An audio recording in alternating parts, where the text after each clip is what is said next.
Clark is on the team. And again, is there like an actual confirmation about this? No.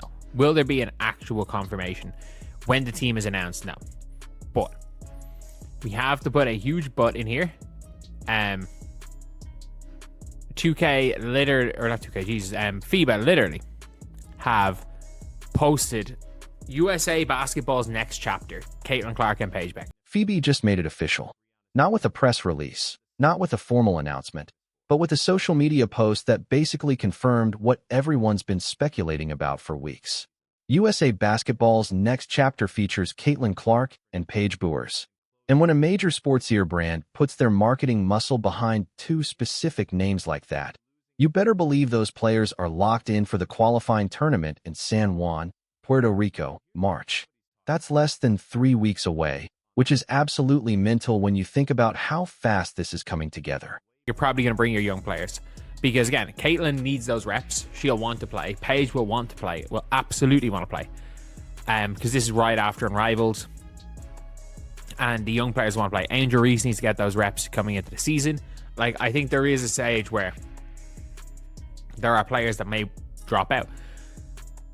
I don't think any of the players that weren't at the camp will want to play. I don't think Sabrina will want to play. I don't think AJ will want to play. Fee's obviously injured. I don't think Stewie's... Here's what makes this roster strategy so obvious. Qualifying tournaments are almost never where you bring your absolute best lineup. Team USA has a pattern here. They use these lower-stakes competitions to develop younger talent, give them international experience, and save the veterans for when it actually matters. So, when you're looking at who's likely to show up in Puerto Rico, you're not getting Breanna Stewart. You're probably not getting Sabrina Ionescu. Wilson is injured anyway. Chelsea Gray might want to play because she's transitioning her entire game right now, moving away from point guard to basically playing small ball power forward, which is a completely different role for her at this stage of her career. Like, she's not the point guard anymore. She's not a point guard anymore. She doesn't play point guard anymore. She plays realistically a small forward, power forward position. And that is, again, like, even being like generous, we're saying that she plays small forward. Like, she plays an incredible amount of power forward, which again is... But Caitlin needs these reps. Paige absolutely wants to play. Angel Reese needs to get back into rhythm coming into the WNBA season. These are the players who benefit most from a qualifying tournament right after the unrivaled season wraps up. And FIBA isn't stupid. They're not going to hype up Hailey Van Lith or some fringe roster candidate who might not even make the final cut. When a brand with that much money invested in women's basketball puts two names front and center, those names are guaranteed. Maybe there's a 1% chance they don't make it, and that 1% is injury or Nike telling Caitlin she needs to do a shoe launch event instead. Going to post this for nothing. They're not going to post this for no reason. There absolutely is some truth to this and some validity to saying that they're going to be on the team. And we all know that. Like, they're not going to put in a player who has any chance of has a chance of not making a team. It's not like they're going to go and start hyping up Kiki or Yafan, or if for some reason HVL was invited to the... And speaking of Nike, the expectation around the league is that this qualifying tournament is going to be the debut of Caitlin's signature sneaker. Not an official unveiling with a press conference and a marketing campaign, but are actually wearing them in competition for the first time. That's the kind of organic launch moment that brands dream about.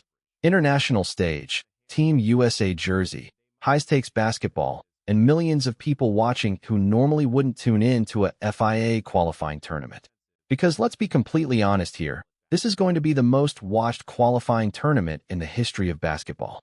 Not WNBA history, not women's basketball history, period. Caitlin and Paige are competing for point guard. Reality is they should be starting 1 and 2. They play different positions, they play different styles.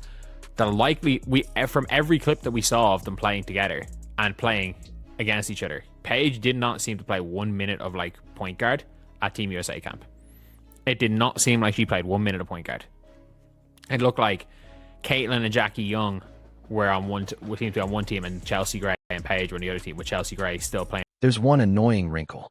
Courtside 1891 might have the streaming rights, which means you might have to pay to watch these games. It's frustrating, but it's also kind of inevitable when you're dealing with FIA competitions and international broadcasting rights. The good news is that enough people are going to pay for it that the viewership numbers are still going to be massive. This isn't some obscure tournament anymore. You've got the biggest name in women's basketball. You've got Paige Bueckers, who's about to enter the WNBA as potentially the #1 pick. And you've got a fan base that's been starving for this matchup since college. Shooting tour dates on a game-by-game basis. On a game-by-game basis, she was shooting tour dates. But yeah, obviously, they want to, FIBA want to hype up this tournament. And by the way, this will be the most watched. I think we all should be in agreement that this will be the most watched qualifying tournament ever. It will be the most watched qualifying tournament in the history of basketball. And like, I'm somebody that paid. The only thing is it's going to be annoying is there's a possibility you're. But here's where things get complicated. The WNBA schedule just got released, and players are not happy. There's real tension building around whether the season is even going to start on time because the collective bargaining situation is messy right now. Some players are talking about sitting out. Some are making noise on social media about the lack of respect in how the schedule was put together. And the reality is there's going to be a season. Let's just be completely realistic about this. There are too many players making life-changing money now. Money they would never see otherwise for them to actually walk away from the table. The leverage just isn't there the way some people think it is. The players are not going to turn down. They will keep going. They will keep going until it's a case where, like, they could even delay the season by a week for all we know. For all we know, they could delay the season by a week because there's going to be a season. There are too many players making literally more money than they would ever make otherwise. There are just too many players in that position for them to say that they're going to walk. It's just unfortunate for